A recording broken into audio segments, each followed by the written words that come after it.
Assalamualaikum warahmatullahi wabarakatuh. Salam sejahtera. Terima kasih buat semua yang masih setia mau dengerin sharing gue di sini, masih mau denger dan mau menyimak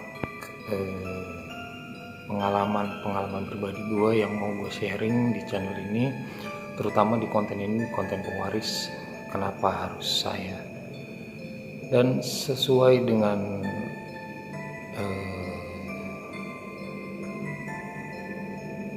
omongan gue kemarin, gue bakal ngelanjutin cerita ini sampai selesai. Dan di konten kali ini kita akan masuk ke episode 3.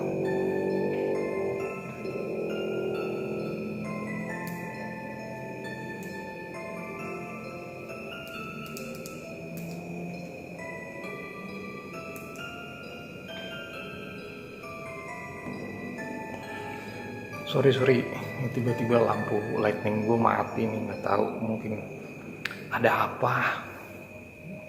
Masa cuma mau sharing pengalaman pribadi gue, lampu ikutan mati, ya kan? Kocak. Sorry, gue sambil bakar rokok. Sesuai dengan apa yang gue obrolin terakhir, gue bakal ngelanjutin cerita dan pengalaman pribadi gue ke kalian semua. Jadi setelah gue melewati beberapa fase kebingungan di dalam diri gue, di dalam batin gue, perihal bokap gue yang udah hilang selama 1 tahun, dan sampai pada akhirnya gue ngalamin gesekan-gesekan dengan hal yang berbau dengan metafisik yang ngebuat pikiran gue tuh kacau balau, ngebuat pikiran gue itu nggak bisa nerima, nggak bisa berpikir dengan benar gitu. Karena buat gue yang notabene-nya seorang remaja dan gue hidup di kalangan yang metropolitan, gue jauh banget dari hal-hal yang berbau dengan hal metafisik sampai akhirnya gue sendiri yang ngalamin. Jadi setelah gue kemarin mengalami peristiwa gesekan dengan hal metafisik yang pertama, yaitu saat gue masih aktif mengikuti jam pelajaran di sekolah gue, sampai akhirnya gue mengikuti ajakan teman gue sendiri buat ketemu salah satu orang tuanya. Sampai akhirnya gue sharing di sana, gue bercerita keluh kesah gue, unek-unek gue, apapun yang ngeganjel di hati gue, masalah bokap gue yang hilang dan pergi dari rumah udah selama 1 tahun gak ada kabar. Setelah gue pulang dari sana dan gue ngebawa apa yang orang tuanya temen gue berikan, yaitu gue bawa dari dia garam yang udah dikasih campuran minyak wangi, dan mungkin garam itu juga udah didoain sama beliau gitu. Oke, gue sampai di rumah. Begitu gue sampai di rumah, ternyata nyokap gue juga belum tidur, masih nungguin gue buat pulang ke rumah karena mungkin dia terbangun dari tidurnya. Gue sampai di rumah, gue buka pintu rumah, gue tanya ke nyokap, kenapa kok ibu juga belum tidur gitu. Ternyata nyokap gue katanya udah tidur dan beliau itu terbangun dari tidurnya karena bermimpi, dan mimpinya itu agak kurang mengenakan gitu. Nyokap cerita ke gua kalau dia itu mimpi ngelihat gua ada di satu rumah, gua di sana berbincang dengan seorang bapak dan satu orang lagi Mungkin yang nyokap gue maksud tuh temen gue gitu, karena memang sebelumnya kan gue dari rumah orang tua temen gue bareng sama temen gue gitu. Gue jadi di rumah orang tuanya temen gue itu gue cuma bertiga. Tapi yang bikin gue di situ parno dan makin pusing, nyokap gue tuh bilang bahwa ibu tuh ngelihat ada yang duduk di bahu kanan sama bahu kiri kamu.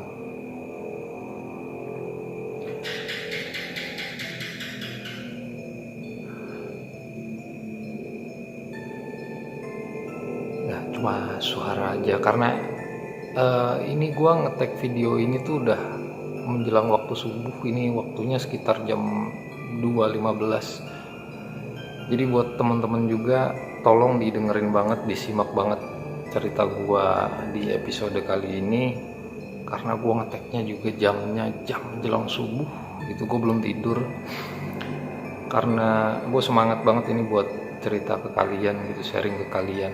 Gue mau berbagi perasaan gue ke kalian gitu, siapa tahu kalian juga punya pengalaman yang sama kayak gue. Jadi begitu nyokap gue bilang di bahu kanan kiri gue ini ada yang duduk gitu, gue nggak bisa berkata apa-apa gitu. Gue hanya diem, gue berkaca-kaca, gue bingung dan nggak ngerti maksudnya itu apa gitu. Karena gue pun nggak ngelihat apa-apa dan emang nggak ada yang duduk di bahu kanan kiri gue. Ya kayak yang sekarang lu lihat aja, ini bahu kanan kiri gue kosong, nggak ada apa-apa. Dan pada saat gue ngobrol di rumah orang tuanya teman gue, beliau juga nggak ngomong apa-apa gitu. Beliau juga nggak ngasih tahu gue apa-apa, kecuali informasi yang dia bilang bahwa katanya yang di rumah gue itu udah tahu kalau gue itu mau bertamu ke rumah dia gitu.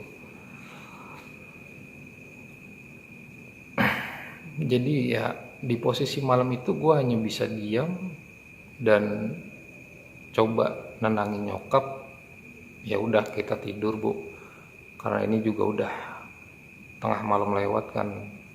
Karena kebetulan nyokap gue juga tiap pagi kan masih aktif dagang kue basah gitu di warung-warung sekitar rumah. Jadi ya gue coba nenangin dulu di saat itu gitu. Jadi selepas dari obrolan gue tadi sama nyokap, akhirnya gue pulang, gue cuci muka, gue langsung masuk ke kamar, gue taruh garam itu di atas lemari kamar, dan gue beristirahat gitu. Jadi buat gue malam itu tuh, hari itu udah cukup melelahkan banget buat pikiran gue, yang dimana sorenya badan gue ngerasa berat, kayak ada yang dudukin, nafas gue sesak. Malamnya gue juga berkunjung ke rumah orang yang gak gue duga. Ditambah lagi ketika gue pulang, nyokap gue ngasih gue informasi yang bikin makin pikiran gue pusing. Gue beristirahat karena besok juga gue masih harus sekolah gitu, gue masih harus berangkat sekolah. Keesokan harinya, setelah gue pulang dari sekolah, gue pulang ke rumah itu sekitar jam 4:30 sore. Gue mandi, gue bersih, gue makan. Dan karena kemarin orang tua teman gue ini juga ngasih informasi ke gue kalau bisa secepatnya mas, garam yang saya kasih ini coba mas tabur. Jadi sekedar mengingatkan bahwa kemarin itu yang gue bawa pulang itu garam yang memang sudah diberikan wewangian, yang mungkin juga sudah beliau doakan gitu. Dan gue juga dikasih beberapa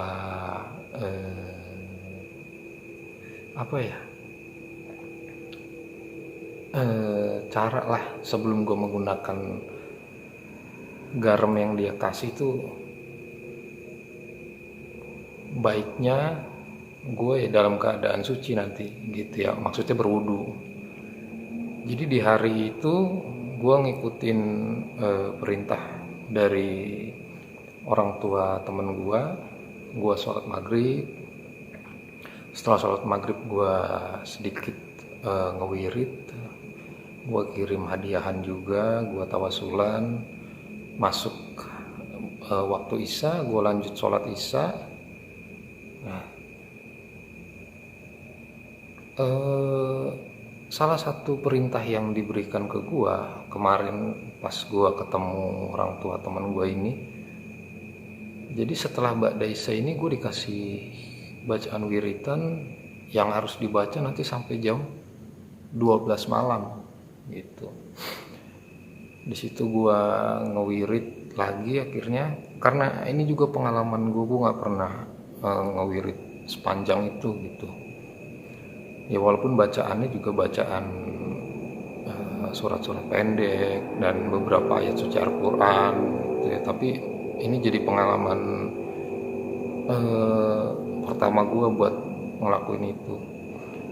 Dan satu lagi, saat itu kenapa gue mau mengikuti anjuran yang diberikan oleh orang tua dari teman gue ini, karena ini mungkin salah satu bentuk ikhtiar gue saat itu yang emang gue pengen banget bokap bisa pulang gitu, keadaan di rumah juga bisa tenang, bisa tentrem, adem, nggak ada masalah.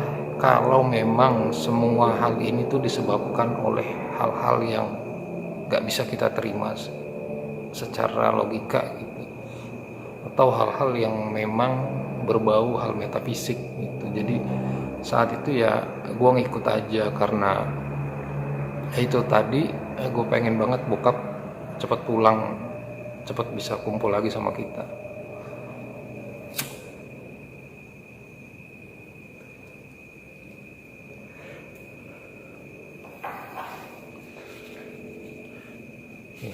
Jadi setelah gua menyelesaikan sholat isya, gua lanjut lagi, gua ngewirid, gua ngikutin anjuran yang diberikan oleh gurunya teman gua, orang tuanya teman gua. Gua ngewirid itu mulai dari waktu ba'da isya sampai jam 12 malam. Nah, waktu berjalan sampai akhirnya jam 12 malam, itu rasa kantuknya amat sangat gue rasain. Gue ngerasain keheningan, gue ngerasain emang kedamaian, gue ngerasain hati gue tenang, pikiran gue tenang, gue ngerasa batin gue juga ngerasa tentram banget saat itu. Setelah jam 12 malam, tiba waktunya gue buat naburin garam di sekeliling rumah gue. Dan ada satu persyaratan lagi yang dikasih ke gue gitu. Ketika nanti gue menaburkan garam di sekeliling rumah gue ini gak boleh berbicara, gue gak boleh berkomunikasi sama siapapun. Kalau ada anggota keluarga gue yang ngajak gue ngobrol ya berarti harus gue diamkan dulu. Kalau ada orang lain atau teman gue juga ngajak ngobrol, gue harus menghindari dulu gitu.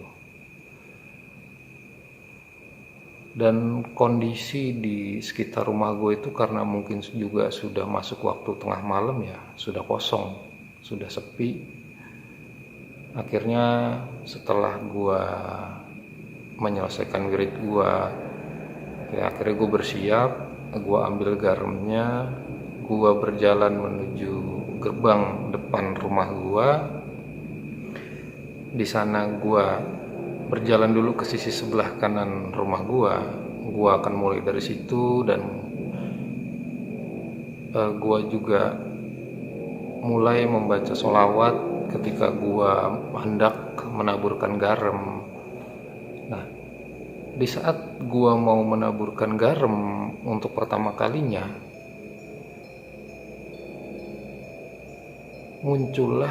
datanglah satu sosok laki-laki yang datang mendekati gue dari arah perempatan yang mau menuju ke rumah gue gitu. Begitu gue tegasin, ini ternyata tetangga sebelah rumah gue gitu. Jadi ada seorang bapak yang memang jam kerjanya dia ini kadang di shift masuk kerjanya. Jadi mungkin pikiran gue saat itu, oh dia baru pulang shift 2 gitu, dia berangkat siang pulangnya malam. Beliau datang nyamperin gue seperti biasa karena posisi rumahnya persis banget di samping rumah gue. Akhirnya dia ngedeket ke gue dan nyapa gue, "Malam mas, lagi ngapain mas?" Gitu. Karena tadi di peraturan yang pertama gue dikasih tahu bahwa gue tidak boleh berkomunikasi sama orang. Pertanyaan beliau jadi nggak gue jawab, gue cuekin, gue abain. Mungkin beliau juga menunggu respon jawaban dari gue malam itu. Sampai akhirnya gue nggak jawab beberapa waktu, 1-2 menit, akhirnya dia masuk ke dalam rumah. Gue ngelanjutin naburin garam mulai dari sisi sebelah kanan rumah gue sampai ke sebelah kiri, sekeliling terus gue taburin, depan semua nggak ada yang gue lewat, gue sambil baca sholawat. Saat itu kondisinya agak sedikit gerimis dan lembab, horor. Agak sedikit horor saat itu gue rasain, karena mungkin ini juga pengalaman gue untuk ngelakuin hal-hal kayak begini. Gue agak sedikit takut dan tengok kanan kiri saat itu gitu. Ditambah kondisi bangunan di sebelah rumah gue yang saat ini tempat gue buat ngambil video ini, itu adalah sebuah aula warga yang memang kosong sudah lama. Orangnya yang tinggal di sini tuh pulang kampung, jadi nggak ditempatin sampai akhirnya dihibahkan ke warga. Gue masuklah ke aula samping rumah gue tebarin juga garam yang diberikan ke gue. Terus sampai akhirnya gue balik lagi ke depan gerbang rumah gue masuk ke dalam rumah, gue sholawatan, terus gue taburin sisi-sisi semua yang ada di dalam rumah gue, di dalam kamar semua, nggak ada yang kelewat sama gue malam itu. Selesai di dalam rumah, gue menuju ke bagian belakang rumah gue. Gue keluar, saat itu gue buka gembok belakang rumah gue. Kira gue mulai dari sisi sebelah kiri rumah gue, yang dimana itu berbatasan dengan bagian belakang aula yang kosong gitu. Ketika gue mau memulai menaburkan garam di bagian belakang aula, ketika gue ngebuang garam ke dekat pohon pisang yang ada di belakang aula, gue ngeliat kayak ada yang pergi. Lu mungkin gak percaya apa yang gue ceritain.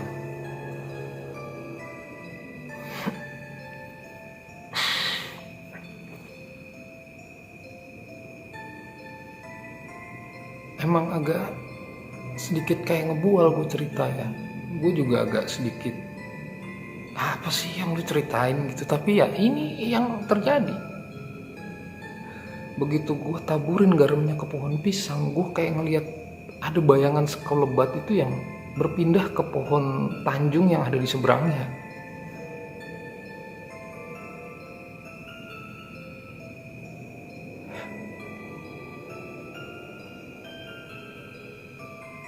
Dan saat itu tanpa pikir panjang gue langsung lari. Ketakutan gue. Gue lari gak masuk ke dalam rumah gue. Gue akhirnya ngelari ngejauh dari rumah, gue muter lewat depan rumah lagi, baru gue masuk ke dalam. Gue beraniin buat ke belakang, gembok pintu belakang rumah gue.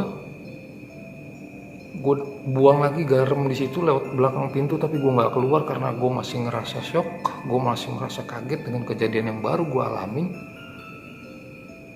Begitu selesai di bagian belakang, gue buru-buru masuk ke dalam rumah. Hari itu badan gue langsung ngerasa gigil, gue ngerasa kedinginan. Gue langsung masuk ke kamar, garam gue taruh lagi di atas lemari gue. Gue langsung pakai sarung buat nutupin seluruh badan gue. Gue tidur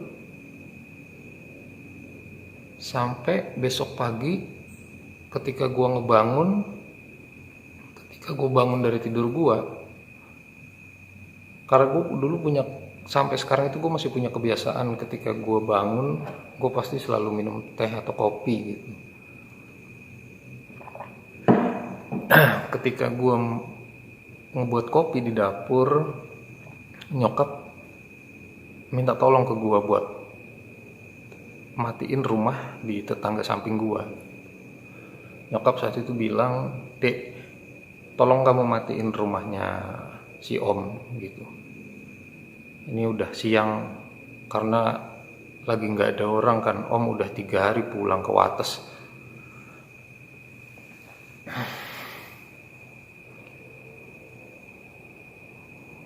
Jadi tetangga gua itu udah 3 hari nggak ada di rumah, dan rumahnya itu dalam kondisi kosong. Semalam gua baru ketemu sama si Om. Gua ngeliat dia pulang kerja, nenteng tas jinjing yang biasa dia bawa, dia pakai seragam kerjanya, dia negor gua. Dan itu ternyata nggak ada. Dia udah pergi selama 3 hari sama keluarganya.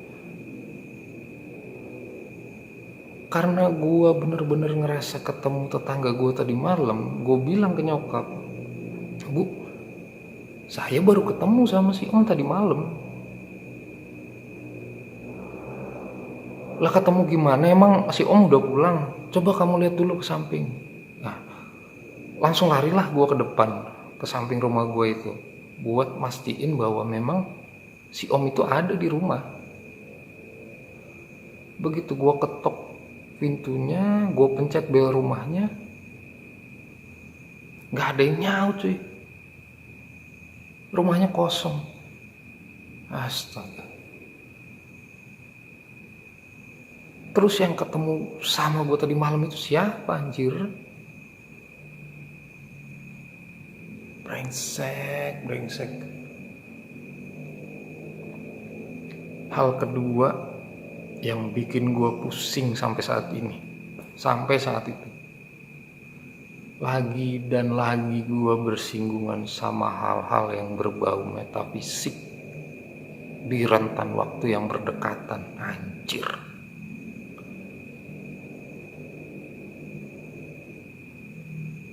gila. Apalagi gue bilang nih, apa tadi malam yang gue lihat itu orang lain, gue berpikir saat itu, atau gue hanya berhalusinasi. Tapi gue inget banget dengan jelas karena mata gue juga belum rabun. Ya, yang gue lihat tadi malam itu ya tetangga yang tinggal di samping rumah gue. Sudah, anjir.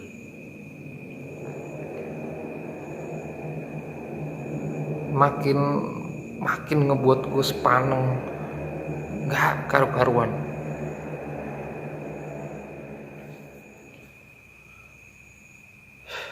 Dan akhirnya kejadian yang gue alamin pada malam itu gue ceritain balik ke temen gue gitu, ke temen gue yang ngajak gue ketemu sama orang tuanya gitu, sama gurunya. Gue cerita ke dia bahwa gue sudah menaburi garam yang dikasih ke gue sudah nyebar di sekeliling rumah gue. Gue juga ceritain ke dia peristiwa yang gue alamin malam itu, bahwa gue kayak berhalusinasi ngelihat tetangga gue itu nyapa gue malam itu. Tapi padahal katanya menurut informasi orang rumah gue, tetangga gue itu udah 3 hari gak ada di rumah. Dan paginya juga gue cerita ke dia, gue udah cek rumah dia ternyata juga masih kosong. Gue cerita gitu juga ke temen gue. Dan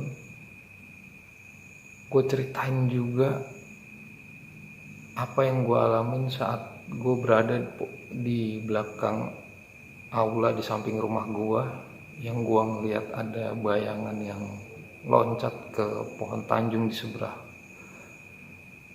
belakang aula rumah gue. Gue berharap dia bisa cerita atau mempertemukan gue lagi dengan orang tuanya gitu, karena ini makin ngebuat gue ngerasa ada yang salah sama hidup gue atau keluarga gue. Akhirnya beberapa waktu setelah kejadian itu, kejadian di malam gue menaburi garam yang diberikan ke gue diajak lagi sama temen gue ini buat balik lagi ke rumah orang tuanya, karena mungkin kebetulan juga orang tuanya ini pengen ngobrol lagi sama gue. Akhirnya gue berangkat ke sana dan menceritakan ke dia semua pengalaman pada malam itu. Dan respon dia juga nggak kaget gitu. Jadi begitu gue cerita kejadian malam itu, dan dia juga nyambut gue dengan respon yang datar. Dia bilang ke gue bahwa nggak apa-apa mas, itu udah biasa.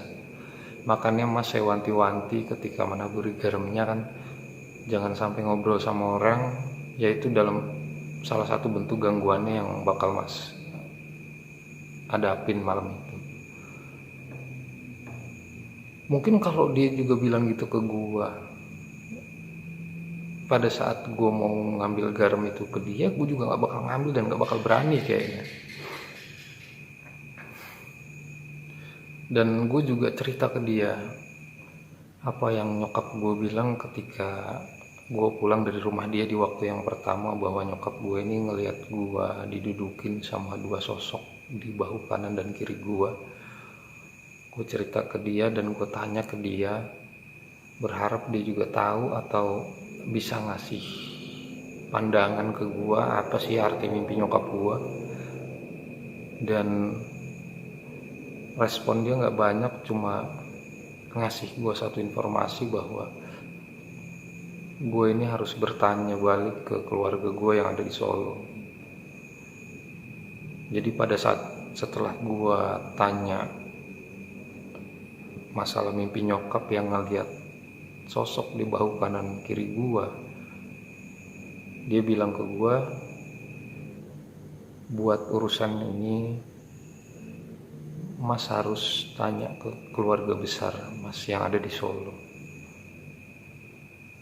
Loh, kata gua, emang ada apa sih pak? Ini kenapa lagi ya? Gitu. Nggak ada apa-apa mas. Mas tanyain aja gitu. Nanti begitu sampai rumah, coba mas telepon keluarga mas yang ada di Solo gitu. Mas telepon coba Pak D-nya mas, Pak Le-nya mas di Solo. Oke, jadi untuk yang kedua gue nggak lama di rumah beliau karena kondisinya saat itu juga udah agak larut malam. Gue datang juga ke rumah dia itu udah sekitar jam 8:30 malam. Begitu sampai rumah, keesokan harinya gue cobalah dengan inisiatif gue yang gue penasaran dengan apa yang terjadi sama gue. Gue telepon Pak D gue yang ada di Solo, gue telepon Pak Le gue yang ada di Solo. Gue cerita ke dia apa yang gue alamin dan apa yang nyokap lihat di mimpinya. Jadi hari itu gue telepon langsung keluarga gue yang ada di Solo. Dan di luar dugaan gue, lagi-lagi informasi yang gue terima dari Pak D gue ini informasi yang sebenarnya nggak mau gue denger. Informasi yang gue nggak pengen dia jawabnya itu jawaban yang dikasih ke gue saat itu. Jadi begitu gue cerita seluruh kejadian yang gue alamin, keluarga gue di Solo ini bilang ke gue, jadi kemarin ini Pak Dego ini berkunjung ke salah satu keluarga jauh dari keluarga gue di Solo, karena mereka juga mau berikhtiar buat nyari keberadaan bokap yang memang udah nggak pulang selama 1 tahun. Jadi setelah adanya pertemuan antara keluarga gue di Solo dan keluarga lainnya, terungkaplah satu lagi cerita yang akhirnya sampai ke kita-kita di Cibinong. Sampailah ke keluarga yang ada di Cibinong, bahwa ternyata baru beberapa bulan yang lalu itu ibu angkat dari bokap gue ini meninggal di Solo. Nah, jadi bokap gue ini waktu kecilnya diasuh sama almarhumah ini, ibu angkatnya ini, dan bokap gue ini diangkat anak, yang menurut informasi keluarga gue di Solo yang diceritakan ke gue, kalau ibu angkat bokap gue ini juga orang pinter gitu di Solo. Itu orang-orang yang mengerti hal-hal metafisik, yang kerjaannya katanya itu ya ngebantu nyembuhin orang dulu. Cuma ya dia bukan dokter gitu, jadi mungkin nyembuhinnya ya hal-hal yang berbau dengan hal-hal metafisik. Nah, keluarga gua di Solo ini cerita ke gua gitu, bahwa keluarga gua lainnya yang di Solo ini dapat informasi langsung dan mengetahui langsung bahwa ibu angkat bokap gua ini meninggal, dan sebelum meninggalnya almarhumah ini menitipkan beberapa kepentingan dan barang-barang ke bokap gua secara tidak langsung atau dititipkan ke keluarga jauh gua yang ada di Solo. Keluarga gue di Solo itu kasih tahu ke gue bahwa barang yang dititipkan ini ada beberapa macam, tapi nggak disebutin barangnya itu apa, dan katanya ini mau diantar langsung ke Cibinong sekalian mau main ke rumah Cibinong. Jelang beberapa waktu, akhirnya bener ternyata Pak Dego ini nyempetin dan menyisihkan beberapa waktunya dia buat berangkat dari Solo menuju Cibinong untuk datang ke rumah gua, ke rumah Cibinong, untuk silaturahmi dan coba bantu cari bokap di sini, sekaligus menyampaikan titipan yang diberikan buat bokap gua dari almarhumah ibu angkatnya. Jadi hari itu Pak D gua ini ngeluarin beberapa bungkusan dari dalam tasnya. Yang gua lihat saat itu tuh ada 1 jerigen air, mungkin air sekitar 5 literan, dan 1 buah kantung coklat, ya 1 buah kantung coklat tua, yang di dalamnya ini ada 2 buah batu. Kalau gue lihat ini batunya mirip sama kayak batu koral, cuma bentuknya agak segini nih, warnanya putih ke abu-abuan.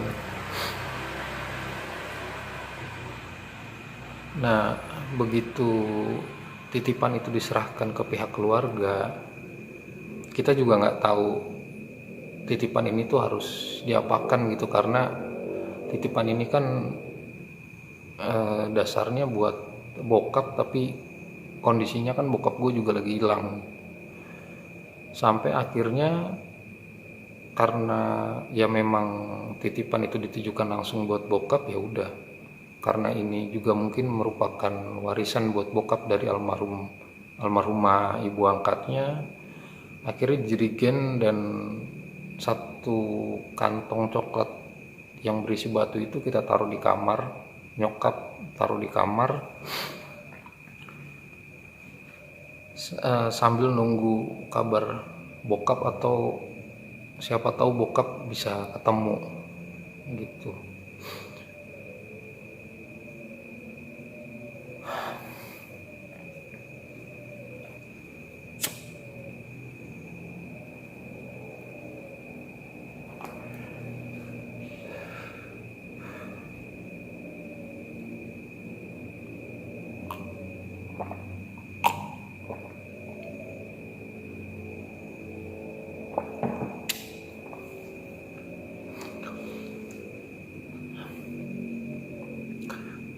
Dan sampailah di salah satu momen ketika abang tertua gue ini datang ke rumah, pulang ke rumah, ngajak satu orang bapak-bapak, mungkin teman atau kenalan dia, datang ke rumah dan kita semua dikumpulin di rumah. Ternyata orang yang diajak ini juga orang pinter gitu, atau orang yang mengerti hal-hal yang berbau dengan metafisik. Jadi kita ngumpul semua di ruang tamu, gua, nyokap, abang gua dan abang tertua gua. Kita ngumpul di situ. Orang yang diajak sama abang gua ini juga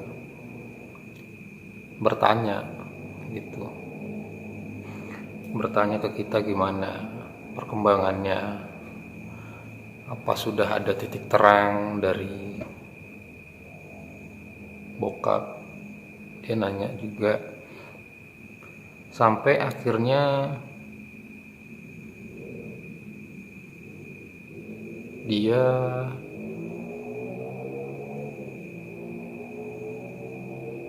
meminta dari salah satu pihak keluarga ini untuk dijadikan mediator. Jadi di antara anggota keluarga yang saat itu, kalau gua nggak salah, yang mengajukan diri itu abang tertua gua. Jadi orang yang diajak sama abang tertua gue ini bilang bahwa dia ingin bertanya ke salah satu sosok, salah satu makhluk yang ada di rumah gue ini, bertanya di mana keberadaan bokap gitu. Tapi ternyata begitu abang gue mengajukan diri sebagai mediator atau jadi mediasi, jadi wadahnya si makhluk itu, makhluk ini tuh nggak mau masuk ke badannya abang gua nggak tahu kenapa. Sampai akhirnya kalau gua nggak salah si bapak itu sendiri yang jadi mediatornya. Ya gue juga nggak habis pikir gitu bisa begitu kejadiannya. Sampai akhirnya dia juga jadi satu sosok yang gue lihat ya bukan kayak dia ngomong juga nggak jelas ngomong apa. Sampai akhirnya proses ini tuh selesai pada malam itu. Dia menceritakan ke kita keluarga bahwa bokap ini masih ada di Bogor,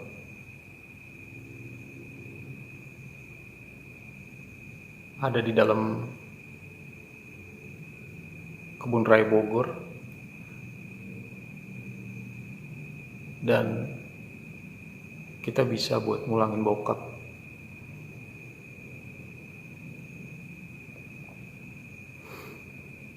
Dan tanpa pikir panjang dari pihak keluarga, setelah mendengar informasi dari orang pinter ini tuh, nyokap nangis. Nyokap nangis, mungkin juga ngerasa seneng. Dia ngerasa bahwa ternyata bokap ini gak lama lagi mungkin bakal pulang. Kita semua nanya ke si orang pinter itu, gimana caranya buat mulangin bokap ke rumah.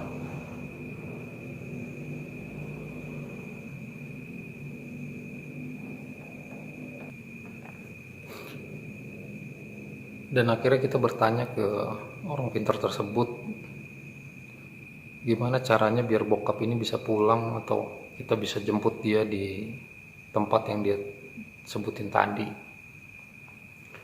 Terus dia bilang ke kita, ke pihak keluarga, bahwa dia harus izin dulu sama yang punya tempat, yang punya wilayah, karena di sana itu banyak yang ngejaga dan banyak yang ngejaga bokap di sana.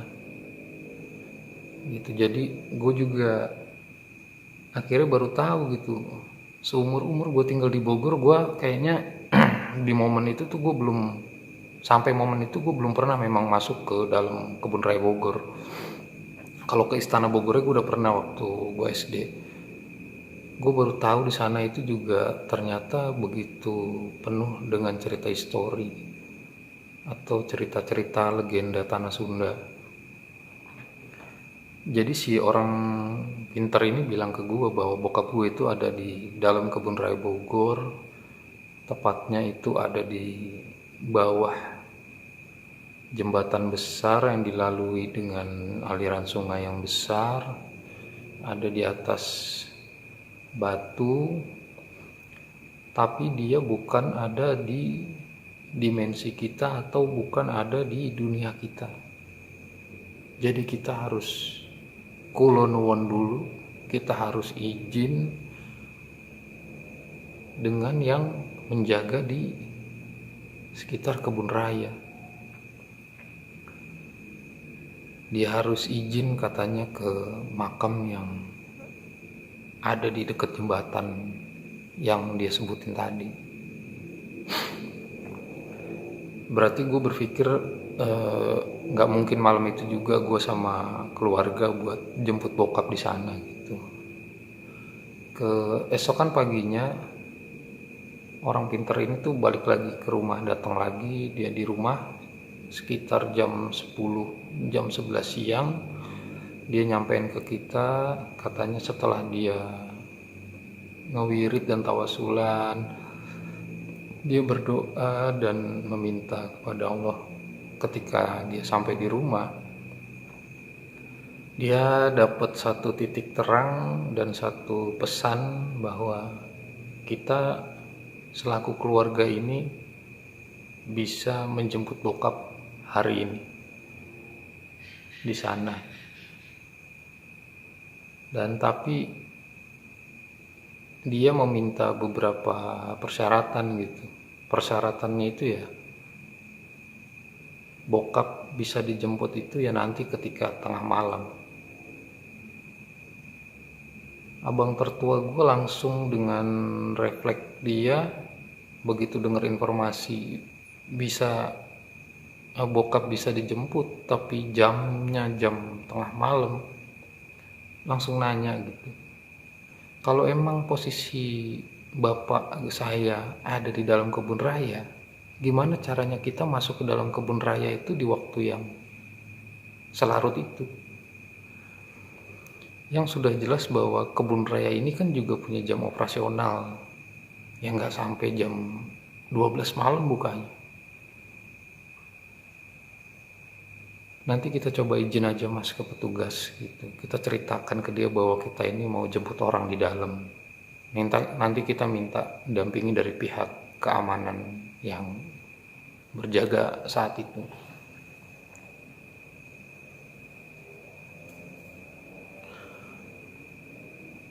Sampai akhirnya abang tertua gue ini mengkondisikan untuk persiapan jemput bokap malam itu. dia telepon ke pihak kantor untuk meminjam satu buah mobil ambulan yang bisa kita bawa, karena kita kan nggak tahu kondisi bokap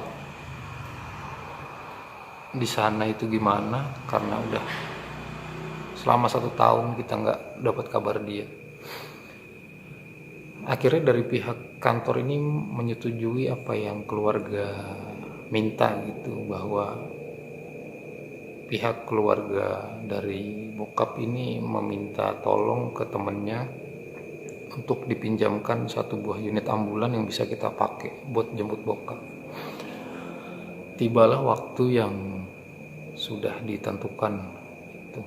Kita berangkat dari Cibinong ini sekitar jam 10 malam.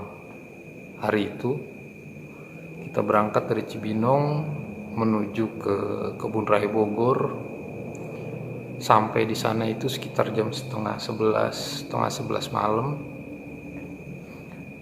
Dan begitu sampai pun persis dengan apa yang abang gue pikirkan, bahwa kondisinya itu sudah tutup semua, sudah sepi. Keadaan di kota Bogor juga sudah kosong, sudah lengang, sudah jarang ada lalu lalang mobil atau motor.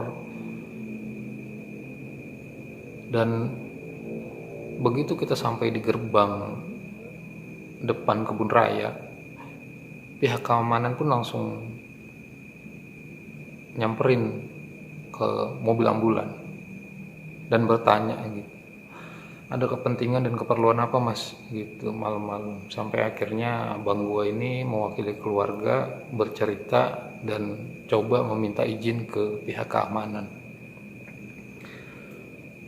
Dan respon awalnya dari pihak keamanan kebun raya sendiri ini juga menolak, karena sesuai dengan prosedur kerja mereka mungkin bahwa memang operasional kebun raya ini sudah tutup di jam itu.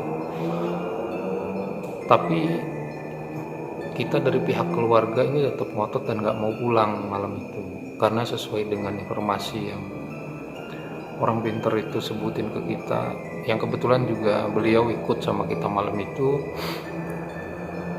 Akhirnya dengan mungkin agak sedikit paksaan, pihak keamanan ini pun juga menyetujui maksud dan keinginan keluarga gua gitu, buat menengok ke dalam apakah benar memang ada bokap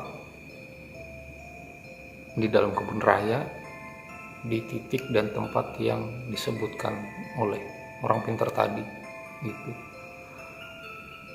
Dan masuklah kita ke dalam kebun raya malam itu. Kita malam menyusuri jalan kebun raya yang dalam keadaan gelap, sampai kita tiba di satu titik di samping jembatan merah yang ada di kebun raya. Begitu mobil ambulan itu terparkir di samping jembatan merah, pihak orang pinter ini tuh langsung naik, minta ditemani sama abang gue sama pihak keamanan buat ziarah sebelumnya ke atas.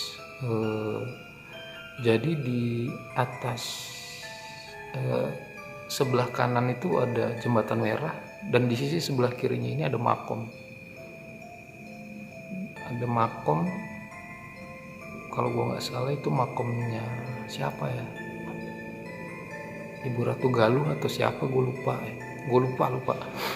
Jadi ada makom, dia berdoa, dia minta izin, menyampaikan maksud kedatangannya malam-malam ke sini. Begitu selesai, jalanlah abang gua dan orang pintar tersebut ke arah jembatan merah.